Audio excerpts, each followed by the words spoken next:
તમારો ભાઈ, હું તમારા ભાઈ તરીકે પૈસા આપું છું, બરોબર? આ લો લઈ લો. રોવાનું ન હોય બેન, અને હિંમત ના હારતા, બરોબર બેન? હું તમારો ભાઈ છું. સાને ભાઈ, બરોબર? ભાઈ કેમ ક્યારેક કેમ થઈ જાય કે હવે જિંદગી નથી જીવી. ડાયાલિસિસ થઈ ગયું, ડાયાલિસિસ કરાવવું પડે. મેં કીધું તું દવા મને આપી દે તો હું વહી જાઉં, એવું થઈ ગયું. ભાઈ કીટ આવે ને એમાં કહીએ છીએ, અમારના ઘર લેવાના પૈસા અમારી પાસે નથી. મારી પાસે 5 રૂપિયા નહોતા. ભગવાને એને. શું નામ બેન તમારું? ગીતાબેન. ગીતાબેન. તમારું? કૃષ્ણા કૃષ્ણાબેન. ભાવસિંહભાઈ સોલંકી. મારું નામ છે સંદીપ. એમાં કોણ કોણ છે તમે? હું ને મમ્મી બે જ છીએ. એવું છે. અને ઘરનું ગુજરાન કઈ રીતના ચાલે છે તમારે? તો ખોટું નહીં કહું, અમારા ઘરે ગમે કીટ આવે ને એમાં કહીએ છીએ, અમારના ઘરે લેવાના પૈસા અમારી પાસે નથી. ચોથું ભણતી હતી ને ત્યારની કિડની ફેલ જ હતી, પણ ડોક્ટર કે તારી કિડની હાલે છે ને ત્યાં સુધી આપણે હકાવીએ. 3 વાર અઠવાડિયામાં 3 વાર જવાનું. અઠવાડિયામાં 3 વાર ડાયાલિસિસ કરવા જવાનું? એક દી ને એક દી જવાનું. ડાયાલિસિસ અહીંયા જ કર્યું. 3 વાર ઓપરેશન કર્યું. ઓહો. અને પછી હવે અહીં બેહાડ્યું હાથમાં. એ બંધ હતું, ખાવાનું જ ઘટે અમારે. સારું કહેવાય બેન કે આવી પરિસ્થિતિમાં તમે સામનો કરી રહ્યા છો અને જીવી રહ્યા છો. સિલાઈ મશીનનું કામ કરો છો તમે? હા, દુપટ્ટ ક્યારેક આવે, દુપટ્ટા કરી. તો બંને કિડની ફેલ છે, આખું અંગ તમારું ફેલ છે, તો સિલાઈ મશીન કઈ રીતના ચાલે? એક હાથે?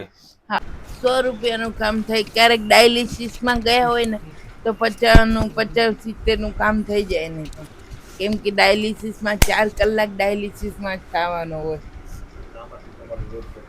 બસ અમારે આ બિલ ભરવાનું, દૂધનું બિલ ભરવાનું.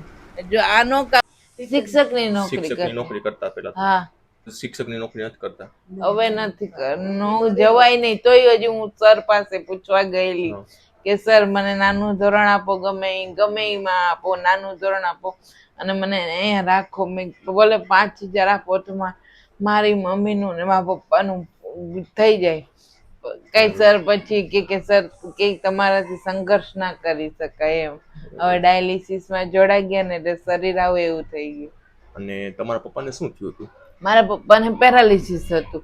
એમને પડ્યા અહીંયા ઘરમાં પડ્યા ને તો ઓલું ગોળો ભાંગી ગયો, તો ગોળાનું ઓપરેશન કરાવ્યું અને પછી 2 મહિના ખાટલા વસરાય અને બધું ખાવાનું છોડી દીધું કે હું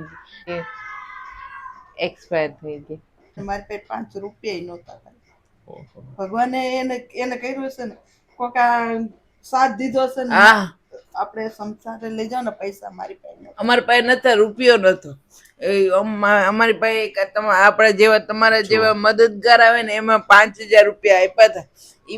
એમાં પપ્પાનું વસ્તુ લાવ્યા અને પપ્પાને અગ્નિદાન દીધો. બસ મારી પાસે એક પૈસો હતો નહીં ભાઈ. હું ખોટું બેન લડો નહીં.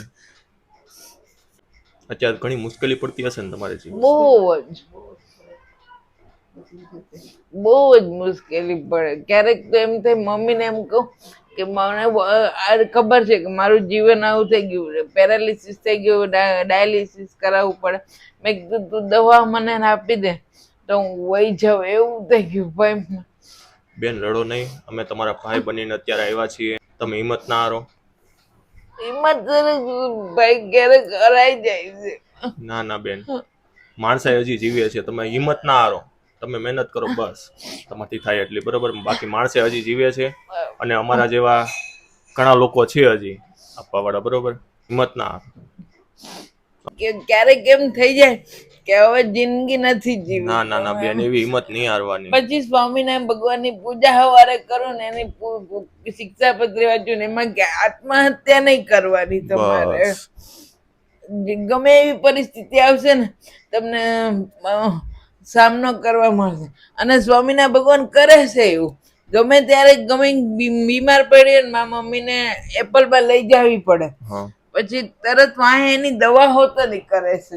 તમે ખાલી રીલ જોયો ને એમાં હું મમ્મીને બતાવ્યું. મેં કીધું આ ભાઈ કરે છે મદદ, તો મમ્મી કહું એને ફોન કરું, મેં તમને એ નંબર પરથી પાયા નહીં. અમારે ખાવાનું ઘટતું હતું, મોટી વાત નતું બેન તમારે.